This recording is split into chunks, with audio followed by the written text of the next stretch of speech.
Maraming salamat, Secretary Bacani, sa iyong pagpakilala sa akin.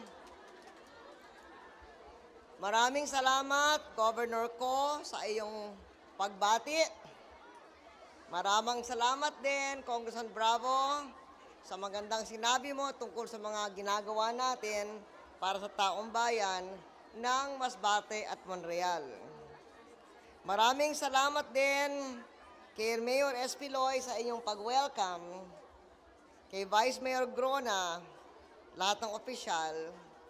Ang ating mga opisyal dito, ang mga superintendent, principal nitong Monreal National High School, mga kababayan sa Monreal, magandang umaga sa inyong lahat. Marhay nga aga sa Indogabos.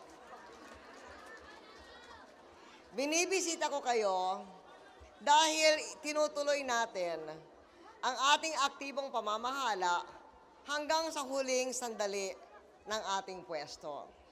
Nakapunta na ako doon sa susunod na bayan, San Jacinto. Ngunit ang Tikaw Island, gaya ng sabi ni Governor Ko, ay kinikilala bilang isang kilalang-kilalang dive site. Kasi pag pinag-uusapan natin ang turismo, sinasabi natin Central Philippines, ang sentro ng turismo sa ating bansa. At ang Central Philippines, kasama ang Visayas, kasama ang Mimaropa, kasama ang mga island ng Northern Mindanao, at kasama ang Bicol. Kaya pag binibenta natin ang Bicol sa mga turista, kinikwento natin ang mga attraction. At sinasabi natin sa Bicol, ano bang tawag dito sa body of water na naghihiwalay ng Albay at saka Masbate? Diyan sa Tikaw Pass, sa isang bahagi, nandun yung Butanding, dun sa isang bahagi naman, nandoon yung Manta Ray sa Tikaw Island. Kilalang-kilala na ang Butanding ng Sorsogon. Nandoon na sa Time Magazine, Best Ecotourism Experience in Asia. Sana naman yung kabilang bahagi sa Tikaw Island ay makilala rin. At yan ay isang dahilan kung bakit narito tayo ngayon.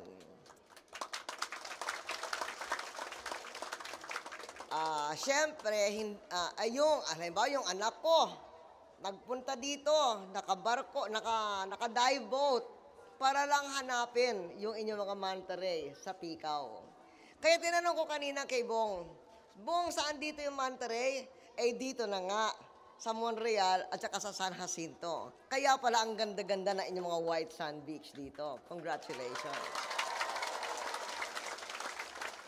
So yan ang kinabukasan ng Tikaw Island. At dapat umpisahin na natin, planuhin kung paano kayo makikinabang gaya ng pakinabang ng mga taga Donsol, Sorsogon sa kanilang Butanding. Noong araw yung Donsol, 5th class municipality.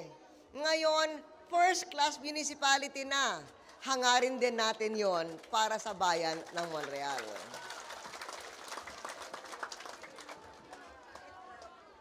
Para sa layuning yan, pinaiiral natin ang mga masusing inisyatibong ginagawa natin mula nang nanunungkulan ako.